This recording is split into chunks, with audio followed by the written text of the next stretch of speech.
Bismillahirrahmanirrahim. Assalamualaikum warahmatullahi wabarakatuh. Innal hamdalillah nahmaduhu wa nasta'inuhu wa nastaghfiruh wa na'udzu billahi min syururi anfusina wa min sayyiati a'malina. May yahdihillahu fala mudilla lahu wa may yudlilhu fala hadiya lahu. Asyhadu an la ilaha illallah wahdahu la syarika lahu wa asyhadu anna Muhammadan abduhu wa rasuluhu la nabiyya ba'dah. Allahumma sholli ala Muhammad wa ala ali Muhammad kama shallaita ala Ibrahim wa ala ali Ibrahim wa barik ala Muhammad wa ala ali Muhammad kama barakta ala Ibrahim wa ala ali Ibrahim fil alamin innaka Hamidum Majid. Amma ba'du.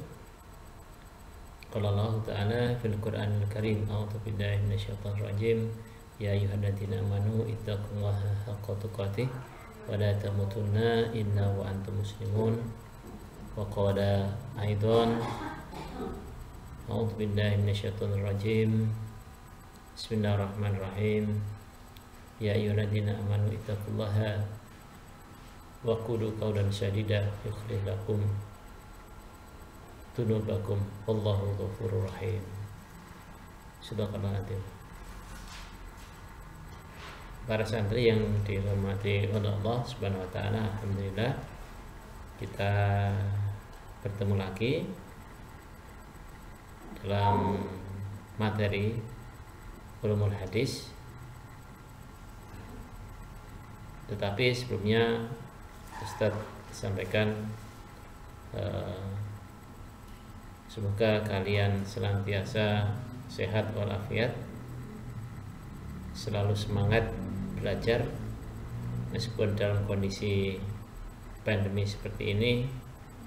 Harapannya semoga pandemi ini cepat segera berlalu dan kita insya Allah bisa bertatap muka, bisa bermuwajahah dalam pondok ya, insya Allah. Pasti insya Allah Allah akan memberikan kesempatan pada kita untuk saling bermuwajahah. Baik anak-anak, sebelum kita mulai, mari kita awali dengan umur kitab Al-Fatihah. A'udzubillahi minasyaitonir rajim. Bismillahirrahmanirrahim. Alhamdulillahirabbil alamin arrahmanirrahim maliki yaumiddin. Iyyaka na'budu wa iyyaka nasta'in. Ihdinas siratal mustaqim. Siratal ladzina an'amta 'alaihim ghairil maghdubi 'alaihim waladdallin. Amin. Baik anak-anak, pada kesempatan materi ulumul hadis ini pertemuan Ustadz yang ke-7 ya, tanggal berapa hari ini? 14 September 2020. Para santri yang dimuliakan oleh Allah, pada kesempatan yang berbahagia ini Ustadz akan sampaikan materi tentang pengertian dan syarat-syarat atau ciri-ciri hadis sahih. Mungkin ini sebenarnya materi ini kita lanjutkan 2 pekan yang kemarin pada pertemuan yang kelima ya sebenarnya. Tapi pada waktu itu Ustadz belum mendapatkan materi yang hari ini kita sampaikan, sehingga kemarin Ustadz isi dengan mengenal para ulama hadis ya. Insya Allah hari ini kita lanjutkan tentang hadis itu sendiri, yang pada tema kesempatan kali ini adalah judulnya adalah pengertian hadis sahih dan ciri-cirinya. Baik, para santri, kita awali dengan pengertian hadis sahih. Oke ya. Untuk pengertian ini kita pakai 2 pengertian. Yang pertama secara lughawi atau bahasa, dalam bahasa Arab tentunya ya.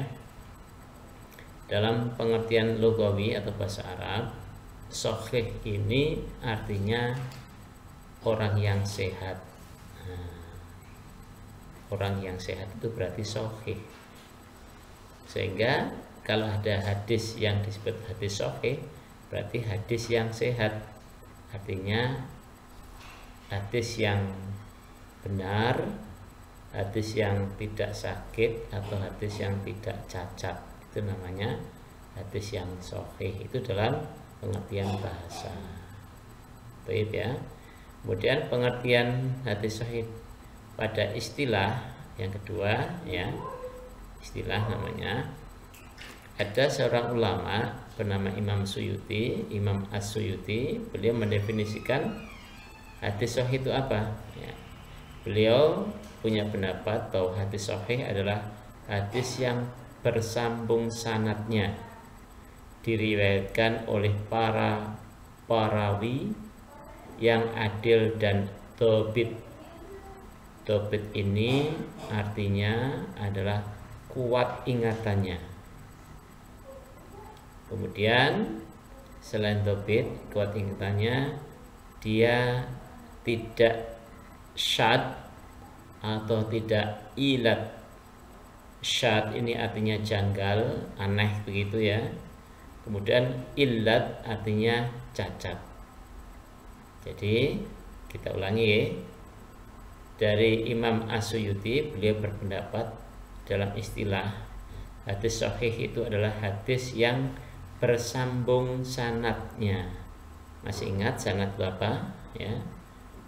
Dan diriwayatkan oleh para perawi, berarti para periwayat itu yang adil dan dobit.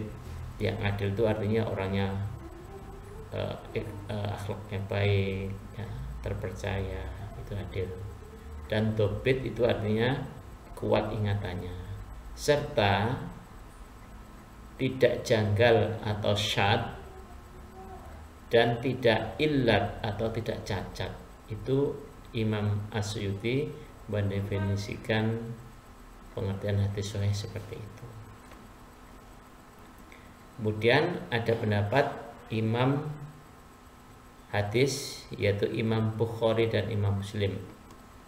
Beliau mendefinisikan hadis sahih panjang, ya, panjang. Tapi insya Allah kita bisa menyebutkannya.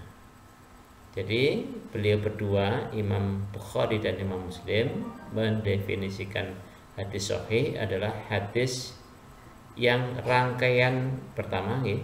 Yang pertama, rangkaian ar-rawi atau periwayat hadis sanadnya harus tersambung dari awal sampai terakhir.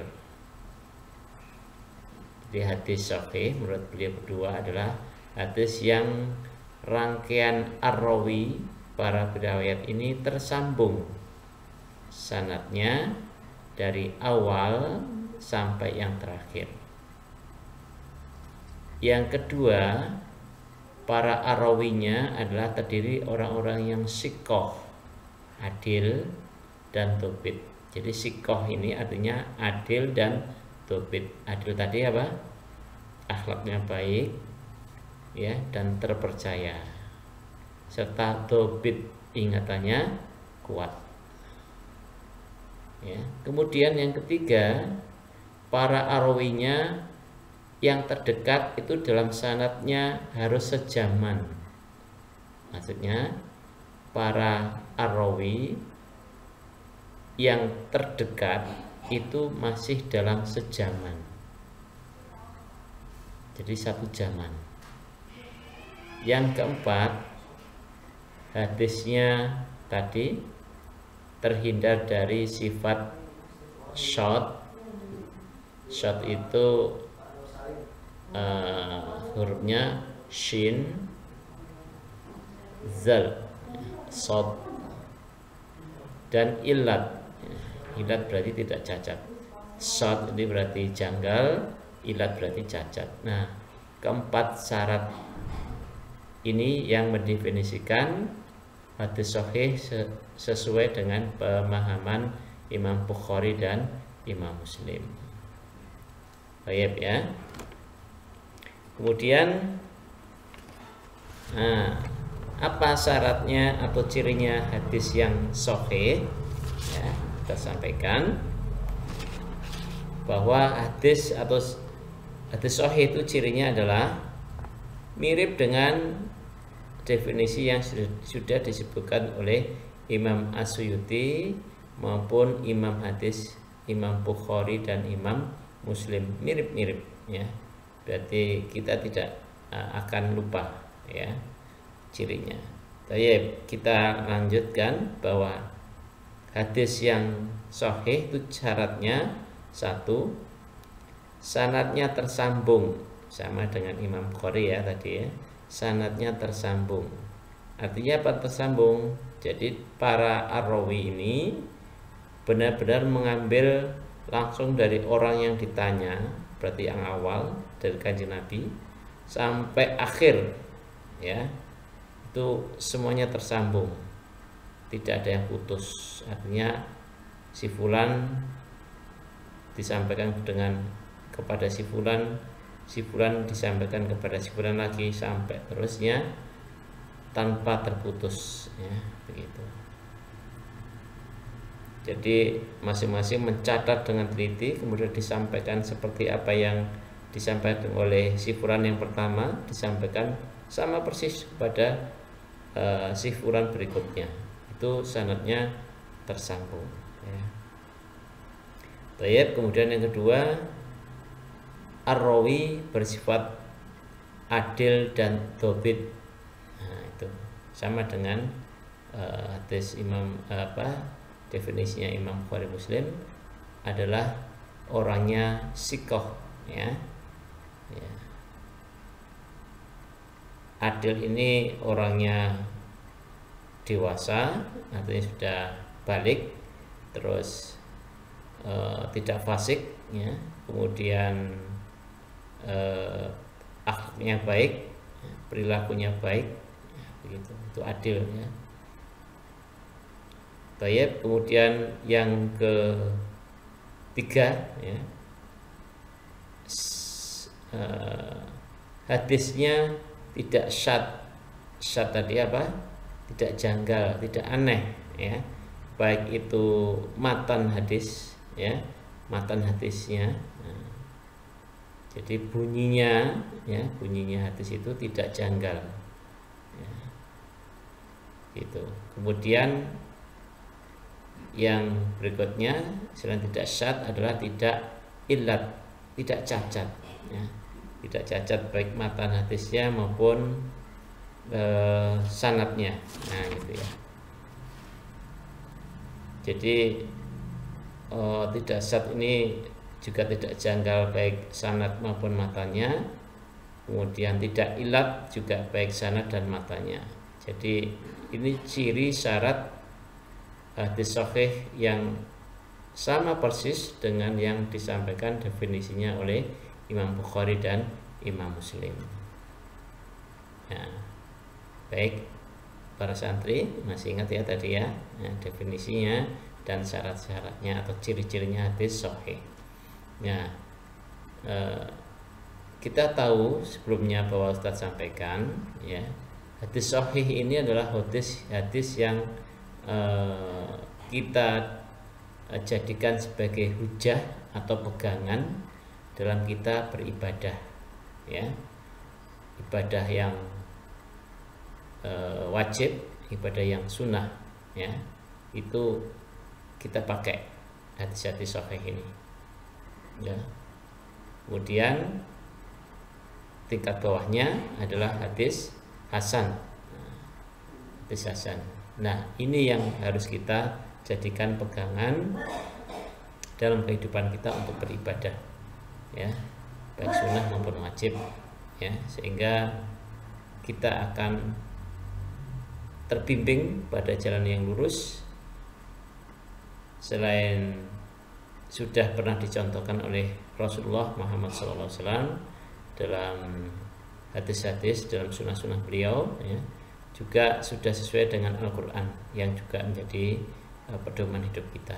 Nah, inilah para santri ya, supaya kita tahu betul bahwa hadis yang kita dapatkan adalah hadis yang sahih, hadis yang hasan, yang akan menjadikan pijakan kita untuk beribadah ya. Thayyib.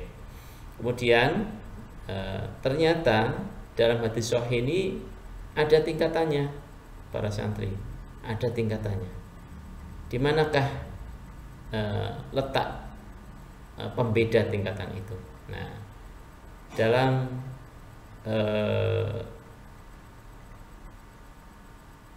matan hadis sahih ya, itu dan sanadnya hadis sahih itu tidak bisa kita jadikan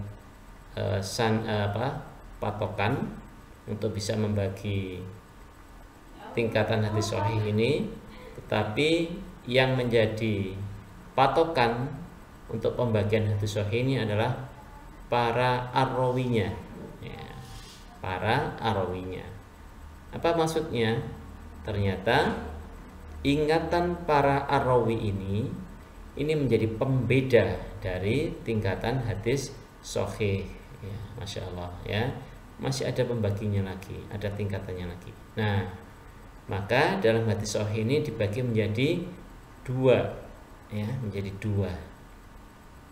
Perbedaan pembagian ini terletak pada hafalan atau pada ingatan parawinya. Nah, itu anak-anak, ya, jadi terletak pada ingatan atau hafalan para arrawi atau periwayat hadis ini. Nah, hadis sahih yang pertama adalah hadis sahih yang diriwayatkan oleh para arrawi yang li zatihi, artinya para parawi yang ingatannya kuat, ya, itu namanya as-sahih li zatihi. Kemudian hadis sahih, ya, tingkat yang kedua adalah hadis sahih yang disebut dengan sahih li ghairihi. Hadis sahih li ghairihi artinya hadis sahih yang arrawinya disampaikan oleh para arrawi yang ingatannya kurang. Sudah bagus tapi kurang. Yang pertama tadi ingatannya kuat sempurna, itu li zatihi. Kemudian yang kedua li ghairi adalah para arrawi yang ingatannya kurang, ya. Insyaallah. Jadi subhanallah, kita sudah banyak ilmu yang kita dapatkan tentang hadis-hadis ini. Semoga yang kita dapatkan sedikit ini akan bermanfaat untuk kita semuanya, menjadikan kita lebih bertambah iman kepada Allah dan Rasulnya, lebih cinta kepada al-Islam, lebih cinta kepada Al-Quran, dan lebih cinta kepada Nabi Muhammad SAW. Inilah menjadi benteng kita untuk senantiasa mencintai dan mendakwahkan Islam kepada saudara kita, pada orang-orang fasik, orang-orang kafir, ya, di sana itu. Maka insya Allah ilmu yang kita dapatkan ini akan sangat bermanfaat, ya, kita di dunia maupun nanti sampai di akhirat kelak. Baik anak-anak, demikian Ustadz akhiri pertemuan kali ini. Semoga ini akan menjadikan kita lebih dekat pada Allah dan lebih cinta pada Rasul kita. Tentunya akan lebih cinta kepada Islam yang membawa kita kepada cahaya terang benderang dan juga cahaya kepada kemuliaan dan rahmat Allah Subhanahu wa taala. Wallahu a'lam bishawab. Demikian, wassalamualaikum warahmatullahi wabarakatuh.